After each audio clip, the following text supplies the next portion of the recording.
llegado el momento, es el tiempo perfecto para juntos fomentar el buen vivir. Y la meta no es lejana si tenemos la confianza que la fe y la voluntad mueven montañas.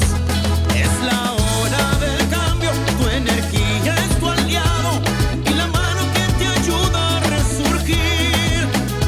Porque en este movimiento la humildad es el secreto y el motor para emprender el porvenir. Movimiento nacional por la esperanza. Toda meta es visible, toda meta se alcanza. Movimiento nacional por la esperanza. El futuro sí es posible, no perdamos la confianza.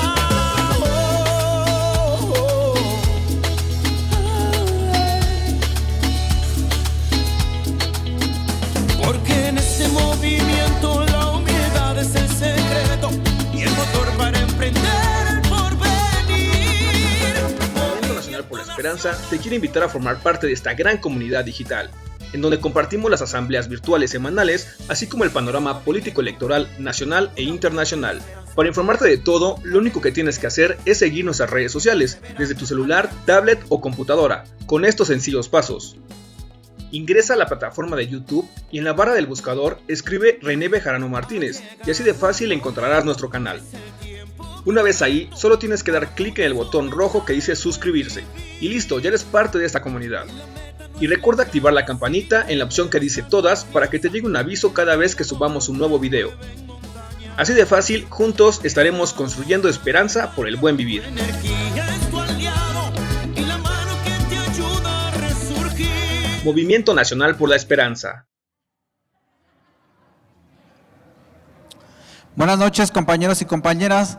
Si gustan ir tomando asiento, vamos a dar inicio a nuestra asamblea semanal del Movimiento Nacional por la Esperanza.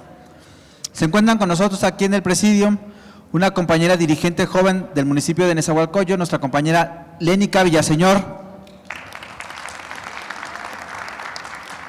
Nos acompaña también desde Ciudad Neza el curador de arte, el compañero Jordi Osorio. Nos acompaña desde la alcaldía Tlalpan nuestra dirigente Claudia Amayo. Nos acompaña nuestra compañera de Asuntos Internacionales Itzel Ortega. Y como cada 8 días nuestro dirigente nacional, el profesor René Bejarano Martínez. Para dar inicio a nuestras intervenciones, le vamos a ceder el micrófono al compañero Jordi Osorio, que nos va a hablar de cultura.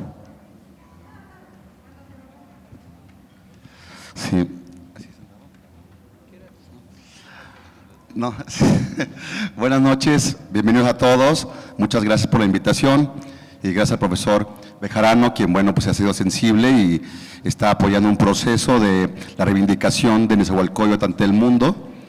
Y bueno, pues a mí me ha encomendado la Secretaría de Cultura de la Ciudad de México, así como el Museo Archivo Fotográfico de la Ciudad de México, quien resguarda la memoria histórica de la ciudad, a ser el curador oficial de Ciudad Nezahualcóyotl en este proceso que estoy llevando de un año hacia acá, donde estoy recuperando la memoria histórica a partir desde el principio de la fundación de Nezahualcóyotl.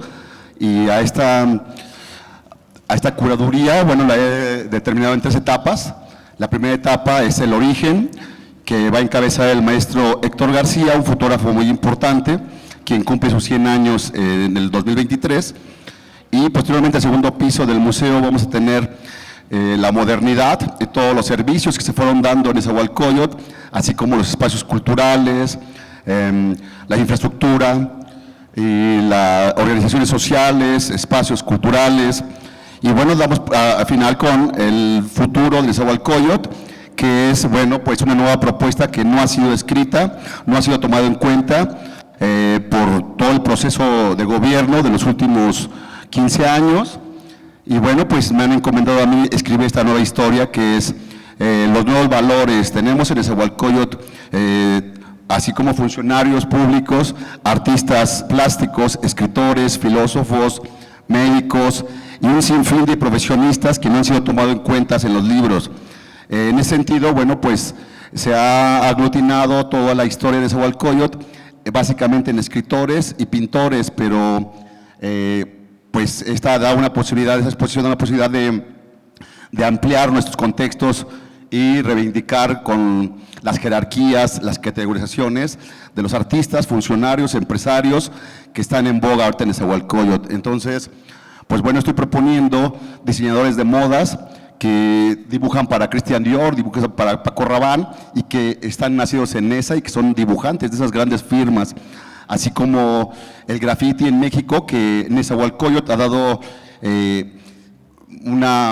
un semillero de artistas del graffiti que son representativos en el mundo, como Humo, Fly, Sketch, Mibe, Germen. Los artistas que están más importantes actualmente en toda la ciudad, en todo el país, son oriundos de Neza.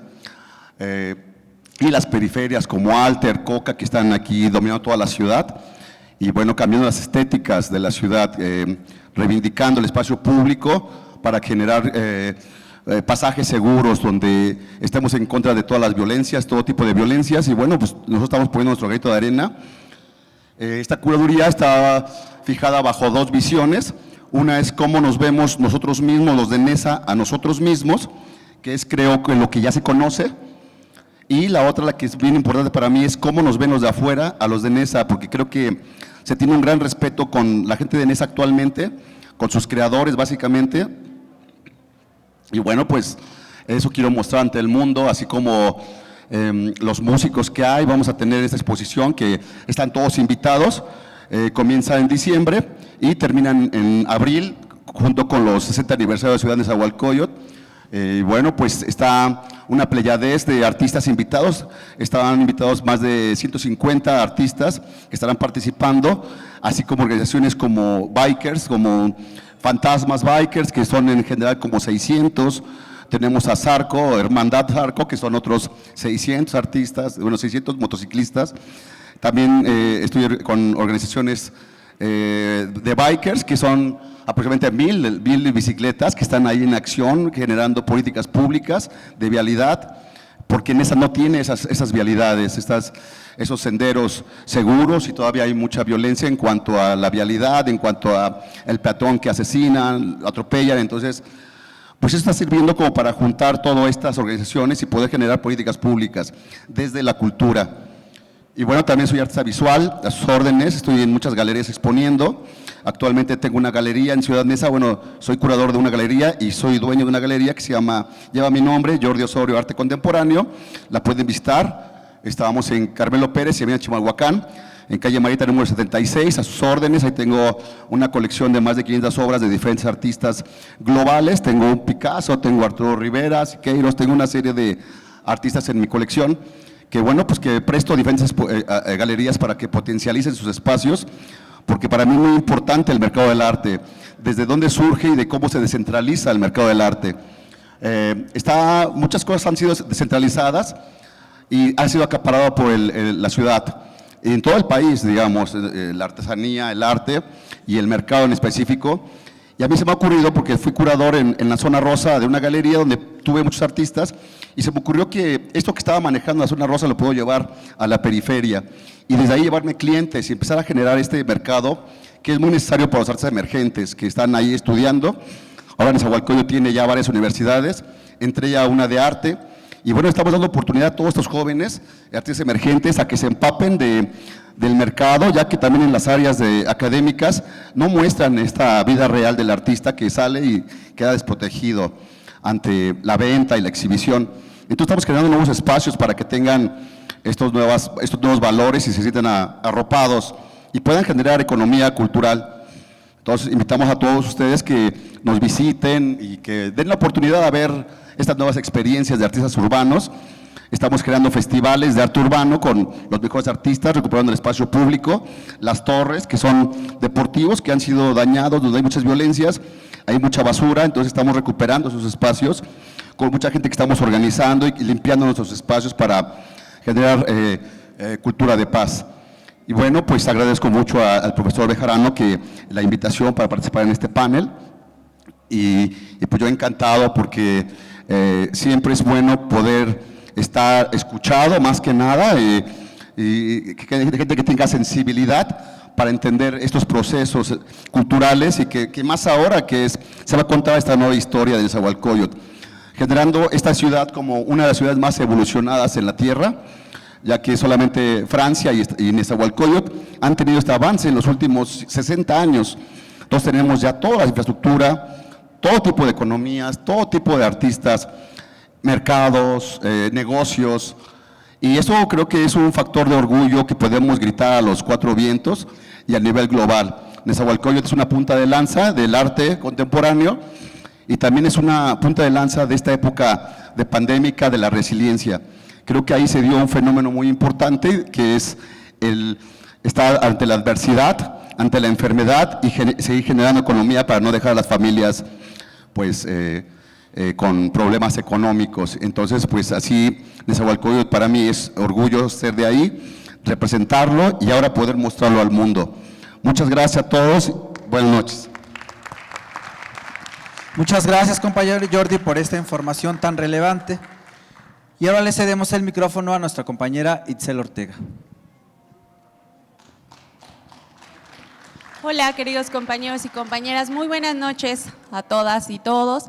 Primero quiero agradecerles a cada una y cada uno de los compañeros que me mandaron un mensaje para consultarme cómo estaba de salud.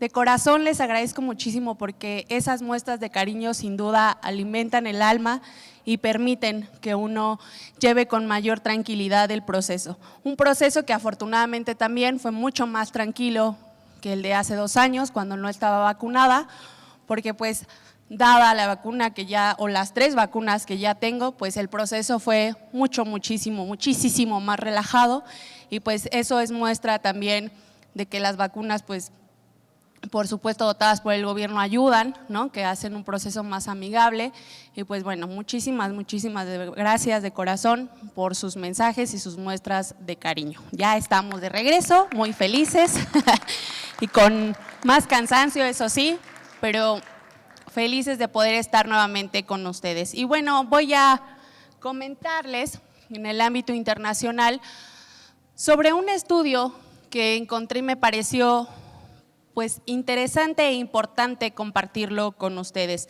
Este estudio que hizo el Centro Estratégico Latinoamericano de Geopolítica, es decir, CELAG, lo que busca es, digamos, a grandes rasgos, establecer o brindar un indicio sobre el grado de conexión de Estados Unidos con diferentes países de América Latina y el Caribe, tanto en asuntos bilaterales como en asuntos que incumben a toda la región, digamos, en este panorama de principios y lineamientos diplomáticos que se han establecido entre ese país y América Latina. Este informe está hecho, cabe destacar, con información publicada en las redes sociales formales del gobierno de Estados Unidos, es decir, todo lo que se hace público en redes del presidente Joe Biden, del secretario de Estado, etcétera, etcétera. Y primero, para comenzar, quiero… ¿Hoy no tenemos proyección? Bueno, en las redes sociales en donde estamos transmitiendo esta presentación van a poderlo ver, porque es importante que puedan ir ustedes ahí analizándolo con calma, pero en la primera gráfica que yo les presento en estas diapositivas, pues lo que se puede ver es la forma en que Estados Unidos opera la diplomacia con América Latina y el Caribe.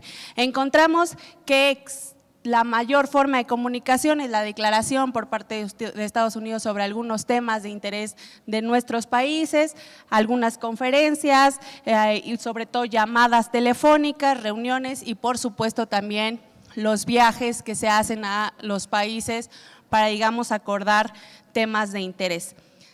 Desde que asumió la presidencia Joe Biden ahí en Estados Unidos, los temas prioritarios, es decir, que se han desarrollado a través de estas vías diplomáticas, pues van definiendo la agenda de la región.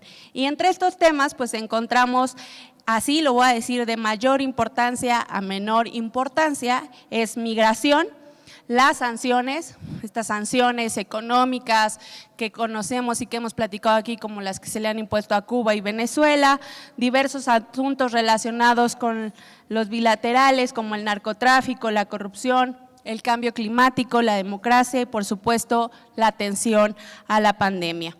Esto en el segundo gráfico, y ven o van a ver más adelante, el tema que más domina es el de migración.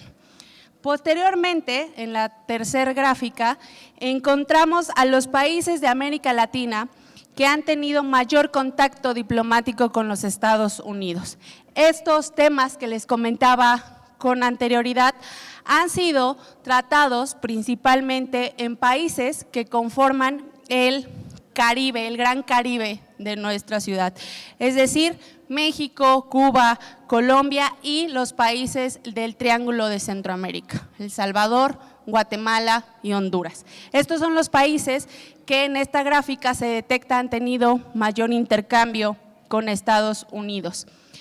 En la cuarta gráfica, pues se identifica que primero, durante este periodo que ha gobernado Biden, se registran 52 viajes que no necesariamente hace él, sino que hace él o sus funcionarios en la región, y los principales destinos, pues podemos ver aquí, es México, Costa Rica, Colombia, Honduras y así subsecuentemente.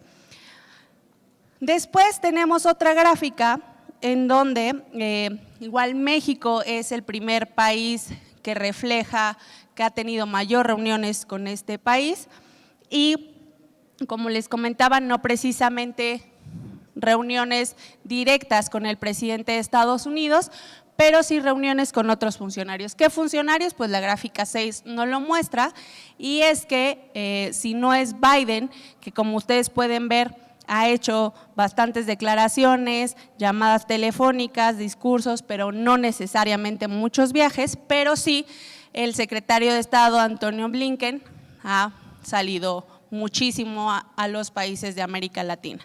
¿Qué es lo que podemos ver que salta mucho en estas gráficas? Es México. México aparece como el principal actor en cada una de ellas, es decir, el que tiene más llamadas, con el que más reuniones se han ejecutado, con el que más se han tratado los temas específicos que les desglosé. México, México, México figura en cada una de estas gráficas que les comparto. Y es que siguiendo justamente estos datos, estas gráficas, lo que podríamos concluir es que el gobierno de Biden sí ha impulsado una diplomacia bilateral bastante dinámica en la región con cada uno de los países, ha pues generado muchísimos acuerdos en los temas que aquí se destacan, pero destaca el contacto constante y sistemático con el gobierno de Andrés Manuel López Obrador, por diversos temas, por supuesto siendo prioridad la cuestión migratoria, tema que no es exclusivo de México y que se repite con todos los países de Centroamérica. La comunicación o el contacto disminuye también según estas gráficas, pues según la lejanía con Estados Unidos, por obviedad, digámoslo así. Entonces los países que se encuentran más al sur pues van perdiendo esta constante de comunicación con Estados Unidos. Asimismo, también destaca el lugar que se le otorga al tema de las sanciones en la política exterior, sobre todo, por supuesto, contra los países de Cuba, Nicaragua y Venezuela, en el marco pues de esta gira o de esta temática que Estados Unidos llama como promoción de la democracia y derechos humanos. En síntesis, con respecto a estas gráficas, es que la diplomacia que ha implementado Joe Biden es pues activa en importante parte de la región, siempre obedeciendo a objetivos, por supuesto, objetivos planteados en beneficio a su administración hacia Estados Unidos, como pues ya lo he dicho, la gestión de la migración, la promoción de la democracia, etcétera, etcétera. Tiene mucho menor presencia ya en Sudamérica y en general carece de visibilidad esta proyección diplomática, pero, pues repito, hay que destacar que esta proyección diplomática siempre está muy enfocada y resalta mucho con relación a nuestro país y en relación sobre todo con el presidente Andrés Manuel, que ha abierto las vías. Yo quería que ustedes vieran y supieran de este estudio para que nos sirva de introducción, para que nos permita ver la realidad y analizar con muchísima más objetividad esta reciente visita que hizo Andrés Manuel López Obrador a Estados Unidos. Y es que, sin duda, y ustedes lo vieron, fue una gira de muchísimo trabajo, con muchísimos simbolismos, pero que además permitió, además de las muestras de amor y de afecto que se mostraron al presidente Andrés Manuel López Obrador desde los migrantes allá que se encuentran residiendo en Estados Unidos, pues fue una gira que muestra nuevamente una acción más que muestra el interés del presidente de elevar la apuesta para mejorar las condiciones en muchos temas de ambos países, ¿no? De las poblaciones de ambos países. Con Biden y Andrés Manuel se ha generado un margen de negociación mucho más amplio que el que existía con Donald Trump, y eso sí nadie lo puede negar. Porque con Donald Trump más bien pues se tenía una labor ahí de contención que pues sí reducía nuestro espacio de autonomía, y eso nuestro presidente, lo ha sabido leer muy bien, lo ha entendido esta, digamos, mayor apertura del nuevo presidente estadounidense, y lo importante es que Andrés Manuel ha sabido aprovechar ese cambio, ha sabido buscar cómo negociar para entonces obtener mejores resultados para el pueblo mexicano y para el pueblo latinoamericano. Porque algo que aquí hemos destacado es que Andrés Manuel no solo va a defender lo del pueblo mexicano, va a defender lo del pueblo latinoamericano. Y eso, por supuesto, ha sido muy plausible, y en esta ocasión pues no fue distinto. En esta ocasión hubo incluso un comunicado conjunto en el que buscaron reflejar lo que iban a acordar, lo que iban a buscar, lo que iban a trabajar, y yo me voy a permitir destacar pues muy breves cosas que me parece resaltan. Primero, pues buscaron, como lo ha venido haciendo Andrés Manuel y en congruencia con su acción y discurso, atacar las causas que originan la migración, es decir, buscar cómo mejorar las condiciones económicas y sociales de la población centroamericana para que entonces no tenga que salir de sus países de origen, y entonces hacerlo conjuntamente con Estados Unidos para dar, digamos, solución a estas salidas forzadas de la población centroamericana. Otra es que solicitó a Estados Unidos que amplíe los programas de visados de trabajos temporales como parte del punto anterior, y en el combate conjunto a la inflación, por ejemplo, también buscó que se trabajara en conjunto para acelerar y facilitar el comercio bilateral. Ahí buscó algunos acuerdos que permitieran que el comercio fuera mucho más fluido, repito, no solo con México, sino con otros países de Centroamérica. Hablaron ahí también de combatir las organizaciones criminales transnacionales. También se plasma en este documento que se va a buscar trabajar en el desarrollo de soluciones climáticas, de ver cómo impulsan el trabajo de México, sobre todo en la parte sur de nuestro país, para que, digamos, se pueda pues trabajar o impulsar el tema de las energías limpias. En fin, este comunicado, que es bastante breve, pero que, digamos, tiene de trasfondo muchos otros acuerdos que se lograron en este encuentro, pues es importante y creo que hay que conocerlo. Hay que conocer qué es lo que se logró, qué es lo que Andrés fue a pedir, para que entonces eso sea lo que se proyecte en nuestra nación y a nivel mundial, y no gane estos videos y este discurso de la derecha de que si se sentó bien, que si se sentó mal, que si se desabrochó, que si no, que… En fin, banalidades que ni aportan a nadie, ¿no? y que además, bueno, ¿de qué nos sirve estar criticando esa parte? Más bien, hay resultados, hay muchos acuerdos que por supuesto bien ejecutados van a beneficiar a nuestro país, van a beneficiar a la región y hay que conocerlos y difundirlos, porque hay que decirlo claro y fuerte, en la relación con Estados Unidos, a partir de la llegada de Andrés Manuel López Obrador, sí se han concretado y han conseguido logros importantes.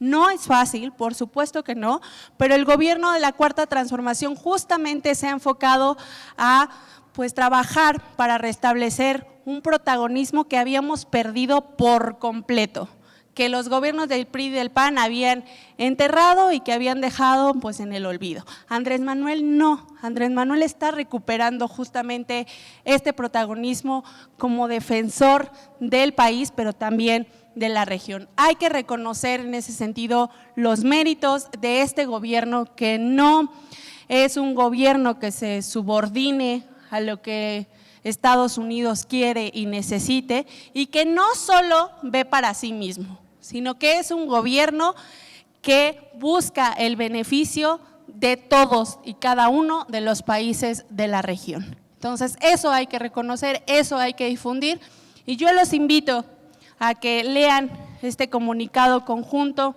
que es más o menos de 15 a 20 puntos, y que vean este estudio para que vean cómo es que México ha recuperado ese protagonismo frente a Estados Unidos, pero además como defensor y un importante vínculo para el beneficio de la región de América Latina y el Caribe.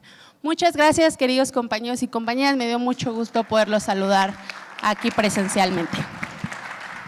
Muchas gracias, Itzel, por estos temas tan importantes a nivel internacional.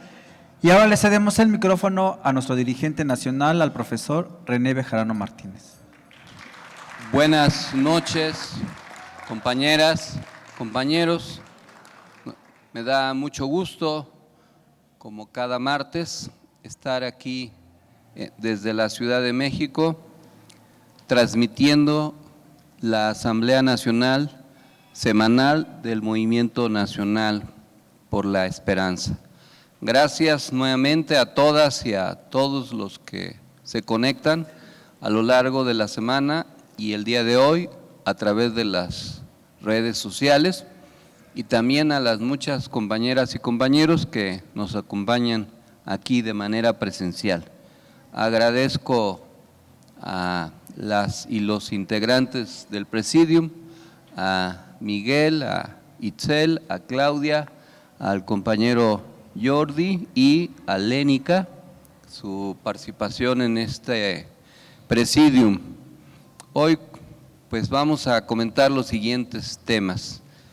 En primer lugar, el significado y alcances de la quinta ola de COVID-19. Ya son 14 semanas continuas de incremento en el número de casos, aunque hay ya indicadores que apuntan a una desaceleración de los contagios en días recientes. En esta quinta ola se han registrado 978 defunciones derivadas de la enfermedad, de las cuales, y esto es algo importante a resaltar, 70% se dio entre personas que no se habían vacunado, que decidieron no vacunarse, lo cual demuestra que sin vacunas estamos más vulnerables a los contagios y a las secuelas del contagio.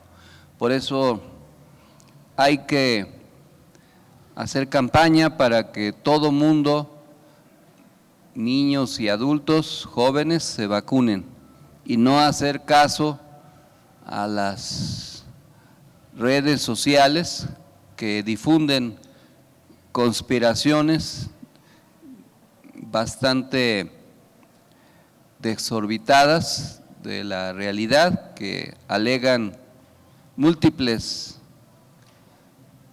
ideas fantásticas para convencer a la gente de que la vacunación es parte de un complot mundial para controlarnos o para reducir drásticamente la población.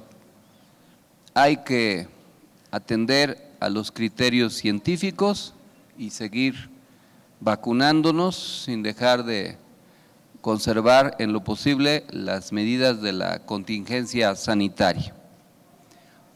Y a propósito de la salud, al final se informó que solo se cubrieron 2.621 vacantes para especialistas. Al concluir las 3 etapas del programa de reclutamiento de médicos especialistas, el director general del Instituto Mexicano del Seguro Social, Zoé Robledo, informó que de las pocos más de 14,000 vacantes que se pretendían cubrir, únicamente se logró la contratación de 2.621 médicos en el país, gran parte de los cuales se concretaron en los grandes centros urbanos. Esto constituye únicamente el 18% de los puestos que se requerían en todo el país.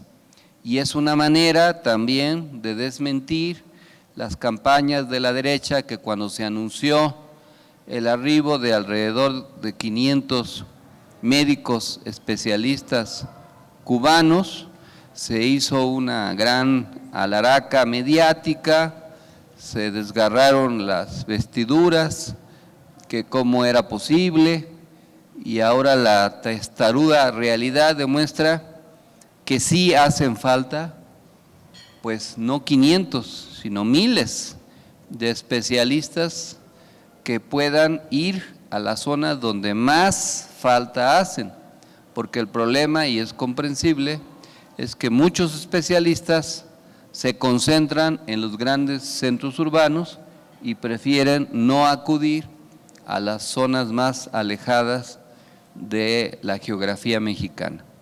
Ojalá se entienda también que el modelo neoliberal que restringió la formación de médicos y especialistas tiene que dejarse atrás.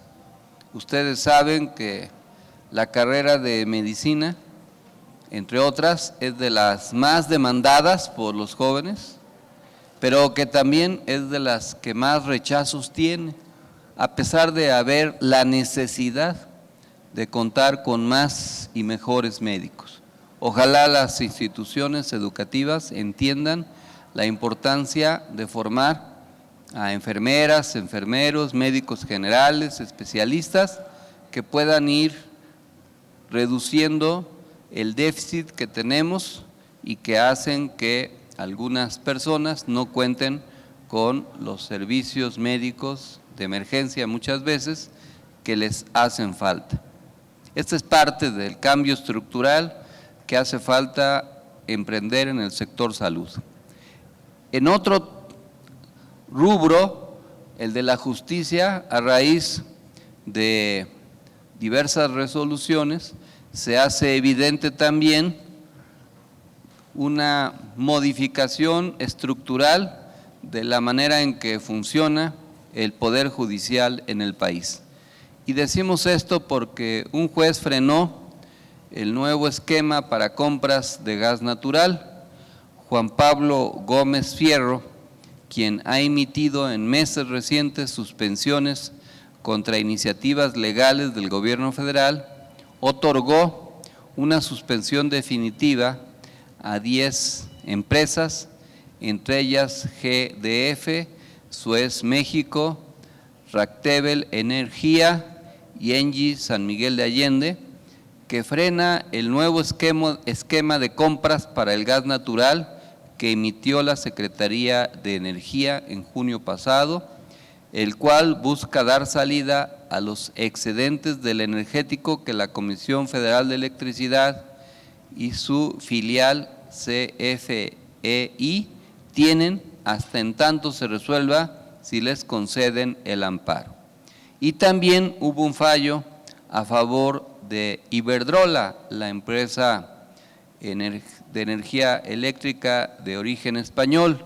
El gobierno de nuestro país investiga el fallo de un juez federal que suspendió de manera indefinida el pago de la multa de 9,000 millones de pesos que le impuso la Comisión Reguladora de Energía a la empresa Iberdrola Energía Monterrey por vender energía eléctrica a empresas no autorizadas en el lapso de tiempo entre el 2019 y 2020. Al respecto, nuestro presidente Andrés Manuel López Obrador señaló que se está haciendo la investigación porque les aceptaron documentación extemporánea, dijo que se hace la investigación y si fue así, pues se denunciará a los jueces y a quienes hayan participado.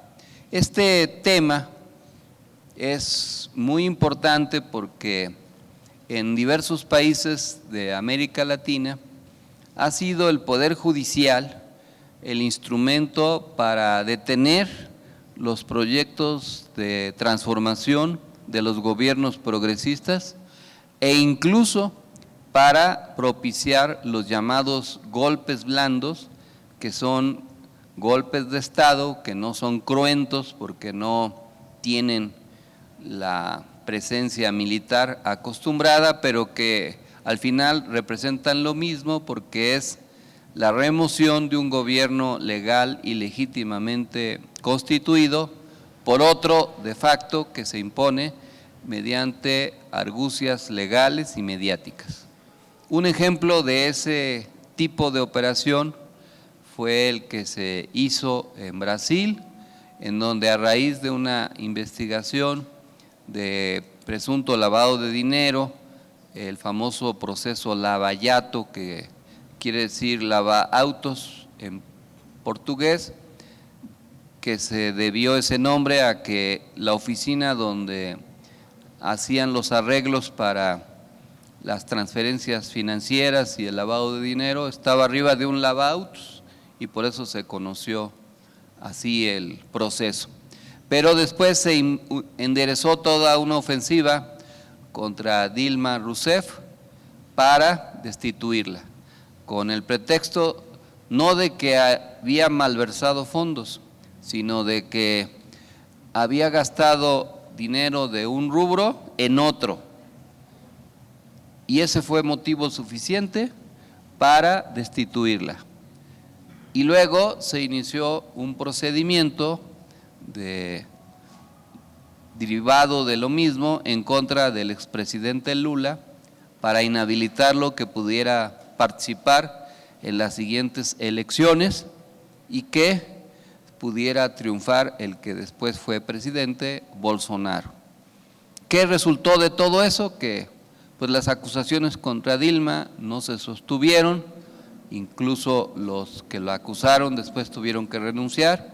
El propio juez Moro, que fue el que indició a Lula, pues fue removido de su cargo. Lula fue declarado inocente y ahora es el candidato más popular y muy probablemente sea electo nuevamente presidente de Brasil en octubre próximo. Pero sí se usó todo el aparato judicial para descarrilar el proceso en Brasil.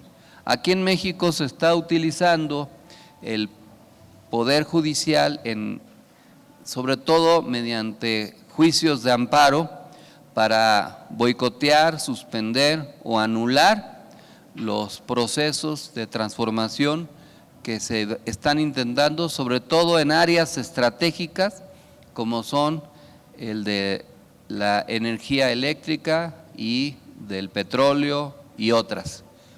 Y nosotros tenemos que estar conscientes de que producto de un sistema político en donde hubo muchos años un gobierno priista y luego hubo una alternancia de derecha, pues se prohijaron estructuras judiciales desde la Suprema Corte hasta los juzgados cívicos en todo el país, afines al viejo sistema, al viejo régimen, y que acuden a ellos cada vez que sienten que sus intereses están de por medio. Y no es la excepción esto que se está haciendo con estas resoluciones de estos jueces. Recuerden que cuando se quiso evitar la participación de Andrés Manuel para candidato a presidente durante las elecciones del 2006, se le desaforó y se le intentó evitar su participación con una acusación absurda, que era que había dado la orden para construir una calle para conectar un hospital ahí en Coajimalpa. Al final Fox y sus aliados tuvieron que dar marcha atrás porque resultó contraproducente y tuvieron que hacer el fraude electoral que todos conocemos, pero evidentemente el Poder Judicial no siempre actúa conforme al derecho ni a la justicia y muchas veces atraviesan de por medio intereses de otro tipo. Y esto también puede decirse de la detención de Caro Quintero. ¿Por qué se le tuvo que reaprender? Porque hace años un juez lo liberó, a pesar de haber sido sentenciado por múltiples delitos, con argucias legales, en un clásico fin de semana, lo dejaron ir. Luego se corrigió, pero ya estaba libre. Ya se había consumado la liberación, se decidió que fue una resolución inadecuada del juez y se le dejó libre.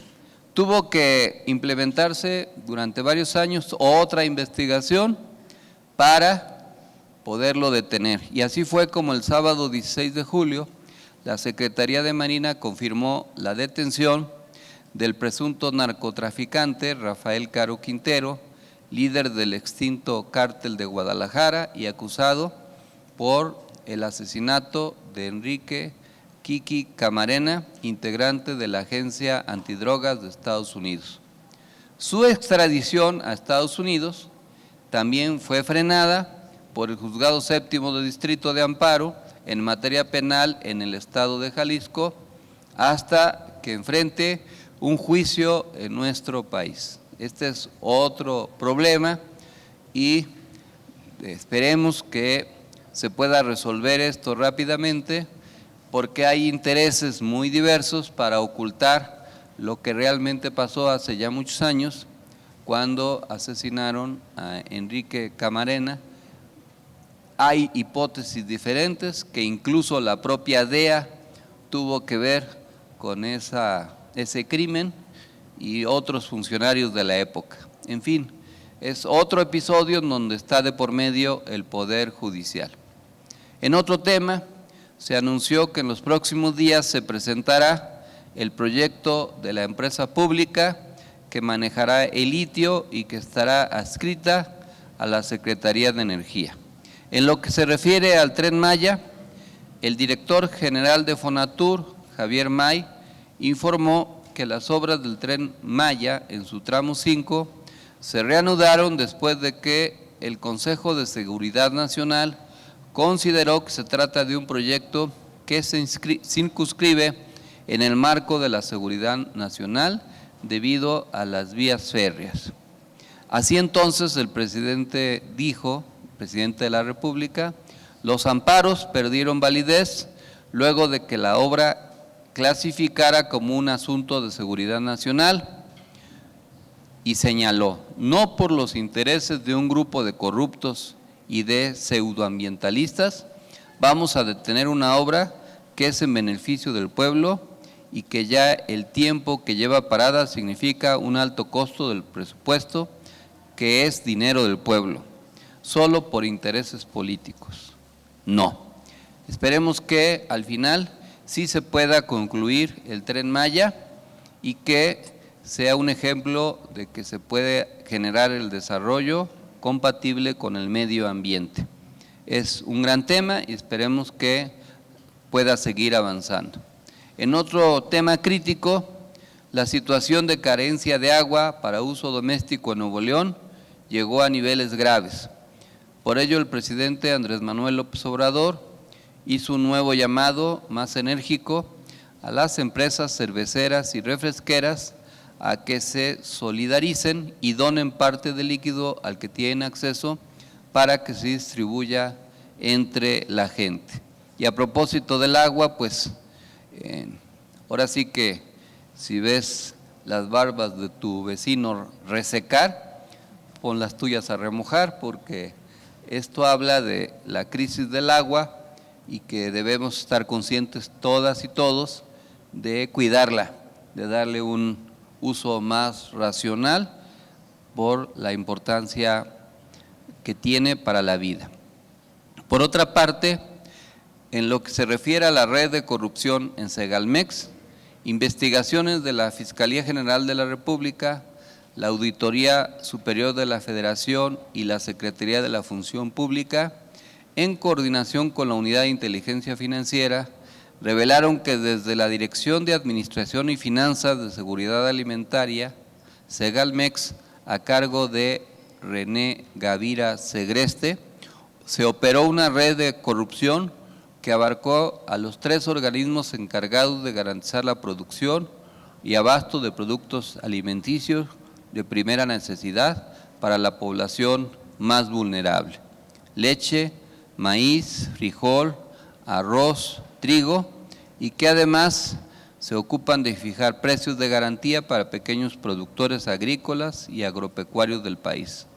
Las irregularidades financieras administrativas suman 12,806,651,000 pesos, equivalentes a 16.9% del total de los recursos ejercidos en 2019 y 2020.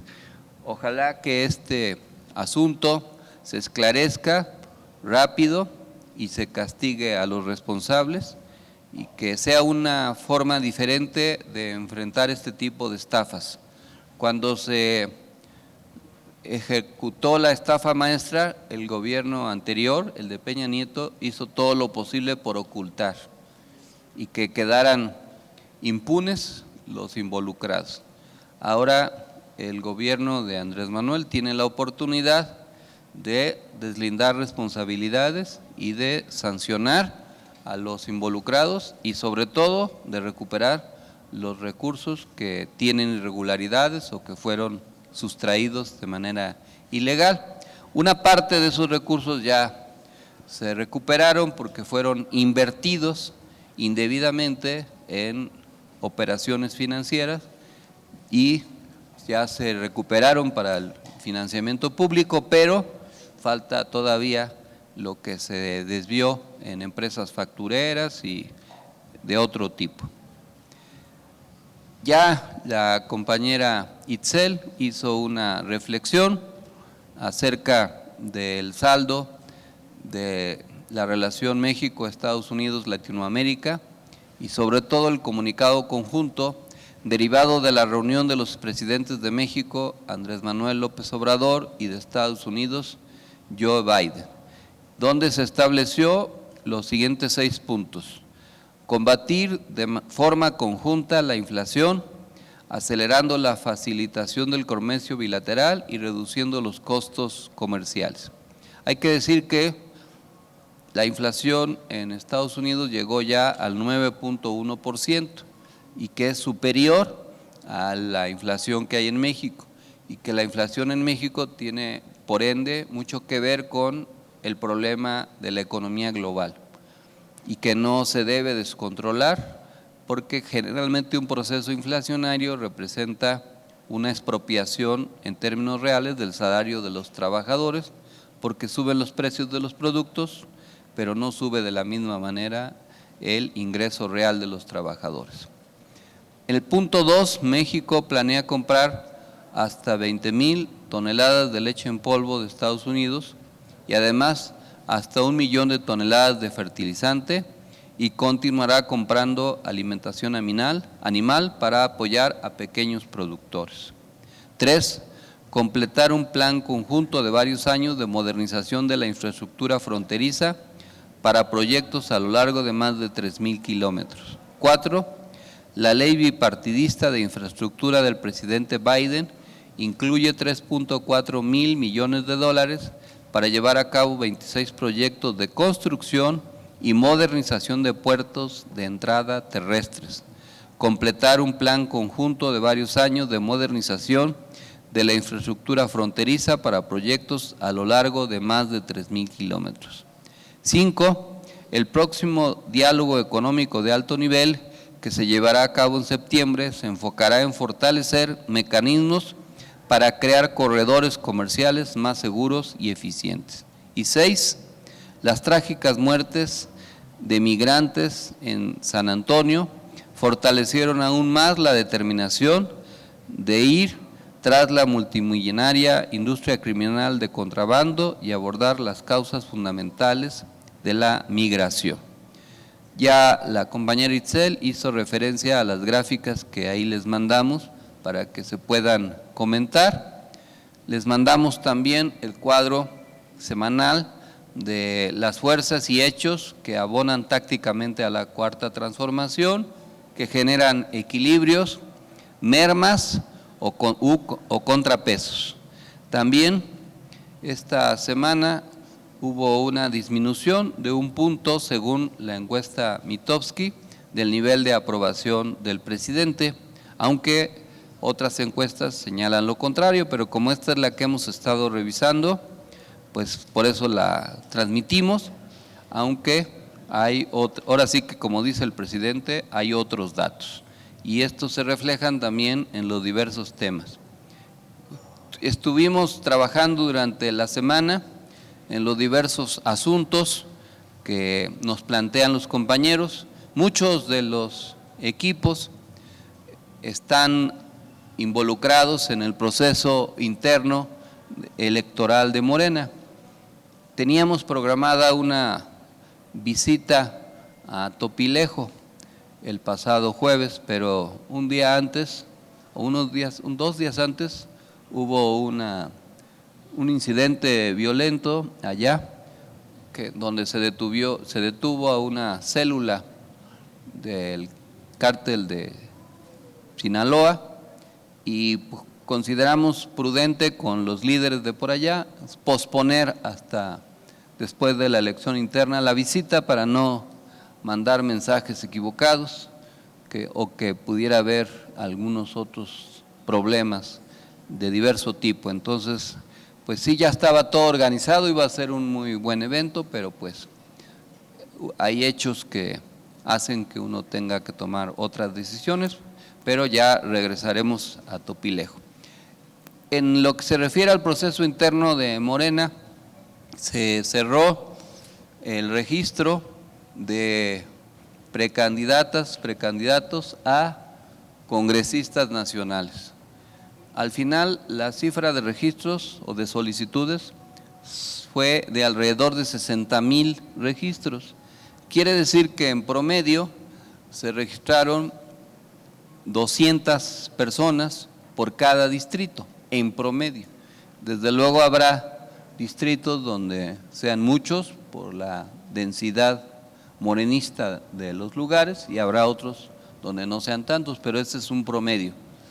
El próximo viernes 22 se va a dar a conocer la lista de los registros aprobados, los que cumplieron los requisitos. Ojalá no haya ningún tipo de arbitrariedad y se permita participar libremente a todos los que, ajustados a la convocatoria, puedan participar. Los únicos impedidos son los que fueron candidatos de otros partidos en contra de Morena, es decir, que no fueron aliados en los procesos electorales recientes. Ahí sí hay registros muy obvios, muy evidentes.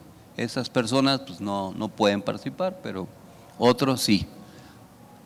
Y también pues ya se va a dar a conocer la ubicación de los centros de votación. Y la votación se hará para algunos estados, como en la Ciudad de México, el sábado 30 y para otros el domingo 31. Es un gran reto el que tiene Morena, porque Desde el 2015 no ha renovado sus órganos de dirección. Es un gran reto porque Morena no tenía un padrón de afiliados validado correctamente por el INE. También es un gran reto porque es un esfuerzo de organización para garantizar que todas las personas que deseen participen, se afilien y voten. Sugerimos a los que van a ir a votar que llenen su formato previamente. Está accesible en la página de internet de Morena, y si lo llenan, lo llevan ya llenado y ya llevan su copia del INE por los dos lados, pues es muy fácil, porque entonces entregan su hoja de registro ya llena con su copia de credencial de elector, llevan su credencial de elector del distrito que corresponda y ya eso es su afiliación, y entonces proceden a votar. Recuerden que pueden votar menores de 18 años y mayores de 15 que lleven su CURP, y se les pide una credencial de la escuela para que se corresponda con la CURP, que no vaya a ser una suplantación de identidad, pero se actúa de buena fe. Yo estoy seguro que va a haber una participación de decenas de miles, me atrevo a decir que cientos de miles de personas, porque Morena es un movimiento que está transitando a tener una estructura partidista. Y ojalá los poderes fácticos de diverso tipo o la desesperación de algunos no cunda y genere desórdenes. Hay que tratar entre todos de cuidar el proceso, porque si en algún lugar alguien se exaspera, se ejecutan actos de provocación o está mal organizado el proceso, pues puede haber incidentes, y eso lo van a exagerar los medios de comunicación. Es un esfuerzo de responsabilidad y pues de inclusión. Al final van a ser 3,000 personas, si todas las asambleas se realizan o toda la jornada de votación se realiza, las que van a integrar el Congreso Nacional. Y en cada entidad esos congresistas van a ser consejeros estatales. Y luego esos consejeros estatales van a integrar el comité estatal en cada lugar, y eso va a regularizar la vida interna, y también el Congreso Nacional reformará los estatutos, integrará un Consejo Nacional y luego ese Consejo Nacional elegirá un Comité Nacional. Y después los órganos de elección interna, los órganos de dirección que ya se elijan, van a tener que ir a los municipios, porque faltaría la estructura municipal y luego la estructura seccional. Y esta estructura es muy importante para los diversos procesos electorales en curso. Los partidos políticos a veces alejan a sus simpatizantes con las querellas internas que tienden a ser interminables y los espectáculos grotescos de conflictos internistas en donde se pierde de vista lo principal, que es el proyecto de transformación del país. Confiemos en que haya madurez, responsabilidad, capacidad organizativa, y también a quienes aspiran o aspiramos a competir, pues que tratemos de lograr la mayor participación posible, que sea consciente. Hay que alejarse de las prácticas indebidas, de compra de votos, reparto de bienes, despensas, bultos de cemento, promesas y otras cosas que criticamos en otros partidos y que no deben incubarse ya ni permitirse en un proyecto democrático. Quizás haya ese tipo de prácticas, ojalá sean la excepción, pero que la mayoría de los procesos transcurran adecuadamente. y que haya una renovación de liderazgos, una renovación de la dirección y que nos enfilemos con esa nueva estructura a enfrentar los compromisos electorales que se avecinan. Uno es el de Coahuila y otro el del Estado de México. Y desde luego rumbo a las elecciones muy importantes del 2024. Tenemos una gran oportunidad porque se ha venido desgastando, según la última encuesta que se dio a conocer hoy por el periódico El Financiero, la coalición del PRI-PAN-RD, y han perdido votos. Una parte de eso tiene que ver con el conflicto que se vive al interior del PRI, porque su presidente se ha convertido en un aliado involuntario de la Cuarta Transformación, porque su aferramiento, su obcecación, su interés mezquino por prevalecer en un cargo está debilitando a su propio partido y a la coalición en la que participa. Es una ocurrencia, pero no está por demás mencionarla, que quizás en Morena debiéramos formar un comité de apoyo a que Alito siga quedando al frente del PRI, incluso que sea su candidato a la presidencia, porque eso nos facilitaría el trabajo. Vamos a ver el PRI cómo resuelve sus conflictos, si es que los resuelve, pero también está de por medio el curso de las reformas que están pendientes de aprobarse en el Poder Legislativo, particularmente la reforma electoral, en donde Morena ha decidido hacer foros distritales para informar de qué se trata, y desde luego la reforma que aseguraría que la Guardia Nacional forme parte de las Fuerzas Armadas. Son parte de lo que está pendiente de resolverse y que es lo que también hay en el trasfondo de este tipo de conflictos de la alta política. Nosotros, sin embargo, no podemos confiar en los errores de los adversarios. Tenemos que evitar cometer errores y tener una política asertiva. No nos confiemos y nos durmamos en los laureles. Falta mucho para el proceso interno y se tiene que transitar adecuadamente. Hay que respetar el proceso que se viene dando y apelar a la unidad de las fuerzas progresistas, democráticas y de izquierda. Y ya será mediante confiables estudios de opinión que se decida quién nos va a representar en la candidatura presidencial. Y todas las personas de carácter progresista tenemos que apoyar esa propuesta, la que se decida.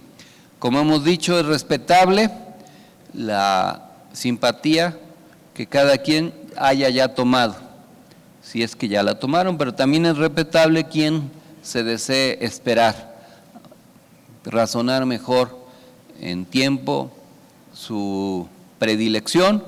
Lo que importa es que nos vayamos preparando de cualquier manera para el proceso y que salgamos en unidad, porque además, no porque se decida el candidato ya está ganada una elección. Los que hemos participado en muchas elecciones, hemos visto cómo candidatos que empezaron muy por debajo ganaron las elecciones. Eso le pasó a Salinas en el 88, que menospreció al ingeniero Cárdenas, que no lo conocían y que no se hacían encuestas entonces, pero se pensó que no iba a ser un adversario de peligro y todo el mundo coincide, hasta los priistas, que el ingeniero Cárdenas ganó la presidencia de la República y que Salinas se la robó. Y en otras muchas elecciones hemos visto cómo algún candidato que empieza puntero no siempre gana la elección. Nuestro proyecto tiene que ser orgánico, programático, tiene que tener una adecuada estrategia electoral y tiene que conectar con los diversos sectores de la población, con las clases medias, con los jóvenes, con las mujeres, entre otros, por ser baluartes estratégicos para conquistar el triunfo. Y todas las tareas que hagamos para conseguirlo, encaminados hacia ello, deben ser cotidianas, permanentes, continuas. Qué bueno que ahora estamos, de hecho, en campaña de afiliación, pero hay que seguir.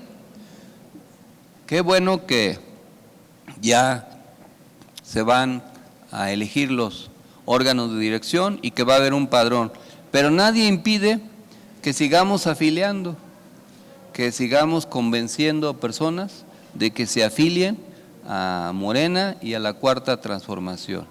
Eso es una manera de convencer a muchas personas. Ahora que yo he andado en campaña para ser congresista ahí en un distrito muy panista de la Ciudad de México, pues hemos crecido muchísimo, hemos encontrado muchas simpatías, pero es trabajo persona por persona. Hay que ir desmontando ideas falsas que las redes sociales difunden y que parece insólito, increíble, inaudito que la gente crea, pero la gente se cree muchas mentiras que se repiten incesantemente. Entonces hay que ir y explicar con paciencia la verdad, nuestra verdad, y tratar de disuadir a la gente de las bondades de la Cuarta Transformación. Y en algunos casos observamos cómo, por ejemplo, en ese distrito hay 78,000 beneficiarios y en la más reciente elección Morena solo obtuvo 50,000 votos. Es decir, ni siquiera los beneficiarios votaron por Morena, pero porque tampoco hubo un trabajo de ir a explicarle a esas personas que el beneficio determinado X fue resultado de un trabajo, de un esfuerzo, de una lucha. Y eso hay que hacerlo en todo el país. Son 25 millones de personas las que reciben de alguna u otra manera apoyos. Y van a ser rumbo al 24, 30 millones. Desde luego no hay que ir solo con los beneficiarios, porque hay mucha gente que nos va a apoyar aunque no reciba un beneficio directo. Pero pues hay que ir a convencer a esa gente que esos beneficios son un derecho y que deben ser irreversibles y que debemos luchar por ello y que deben unirse para lograr que eso siga siendo posible. Y eso es parte de las tareas que tenemos que desencadenar. Estoy seguro que lo vamos a lograr y que vamos a seguir avanzando. Muchas gracias y buenas noches. Ahora, para concluir nuestra asamblea semanal, nos ponemos de pie para poder entonar nuestro himno nacional mexicano.